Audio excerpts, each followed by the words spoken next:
যেখানে রাজ্যের মুখ্যমন্ত্রী নিজে বন্ধের পক্ষে বিপক্ষে পুরস্কার এবং তিরস্কারের কথা ঘোষণা করেন, সেখানে এই ধরনের ঘটনা ঘটাটাই তো প্রত্যাশিত।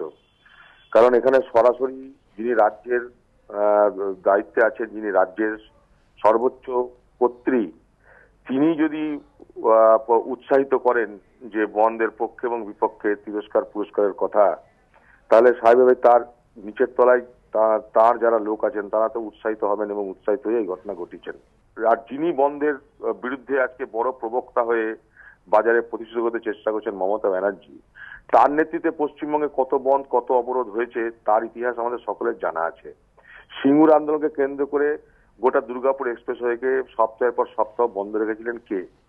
আজকে তার কাছে এত জ্ঞানের বাণী আমাদের শুনতে তো ইচ্ছা করছে না। আজকে তিনি ক্ষমতায় আসার পর তার মনে হয়েছে যে বন্ধ করা ঠিক না। এখন কেউ যদি স্বতঃস্ফূর্তভাবে বন্ধ করে আপনি আমি কি করব? এটা তো মানসিকতার ব্যাপার, সচেতনতা বাড়ানোর কাজ মুখ্যমন্ত্রী করতে পারেন, কিন্তু মুখ্যমন্ত্রী পুরস্কার তিরস্কারের ঘোষণা করতে পারেন না। আজকে কোন অধিকারে তিনি বলেন যে যারা বন্ধের চাকরিতে জয়েন করেছে তাদেরকে আবার তিনি ছুটি দেবেন? এগুলোর মানেটা কি?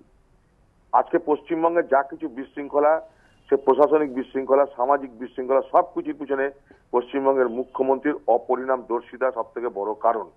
আমি এটা তীব্র বিরোধিতা করছি এবং যারা স্কুল শিক্ষককে এবং সরকারি কর্মচারীকে এইভাবে মধ্যযুগীয় বর্বরতার মানে প্রদর্শন করেছেন, যেখানে কান কেটে নেওয়া হয়েছে, এটা একটা মধ্যযুগীয় বর্বরতার নামান্তর। তাদের যথাযোগ্য শাস্তির যেন দাবি হয় এবং নাগরিক সমাজকেও বলবো, রাজনৈতিক দল হিসেবে আমরাও এই সমস্ত কিছুর প্রতিবাদ করার জন্য আমাদেরকে আরো বেশি বেশি করে সক্রিয় হতে হবে, এটাই মনে করি। বাংলায় একদম সম্পূর্ণ নৈরাজ্যের বাতাবরণ চলছে। প্রথমত এই হযরত ওমর পঞ্চায়েত কর্মী যার কান কেটে নিয়েছে, এটা তাকে অপমান করার জন্য নয়, এটা গোটা রাজ্যের কান কাটা যাচ্ছে, গোটা রাজ্যের গণতান্ত্রিক বোধ সম্পন্ন মানুষের কান কাটা গেল আজকে। মমতা ব্যানার্জির উত্থান হলো তিনি কতটা অসহিষ্ণু এবং কতটা বেশি করে গুন্ডাদের নিয়ন্ত্রণ করতেন সেটা গতকাল তিনি যখন বললেন, আমি তোমাদের চ্যানেলে শুনছিলাম এবং দেখলাম যে কি করছিলি তোরা, ঘুমোচ্ছিলি, অরূপ কোথায়, কেন এরম হলো, তাহলে ধর্মঘট কেন হলো এবং সেটা তোরা কি করছিলি? তিনি পুলিশ প্রশাসনকে বলছেন না, অর্থাৎ গোটা পুলিশ প্রশাসনকে অকেজো করে দিয়ে গুন্ডাতন্ত্রকে অফিসিয়ালি সিলমোহর লাগিয়ে তিনি কায়েম করতে চেষ্টা করছেন। এটাই হচ্ছে এখন এ রাজ্যের অফিসিয়াল অবস্থান সরকারের এবং অর্ডার অফ দ্য ডে।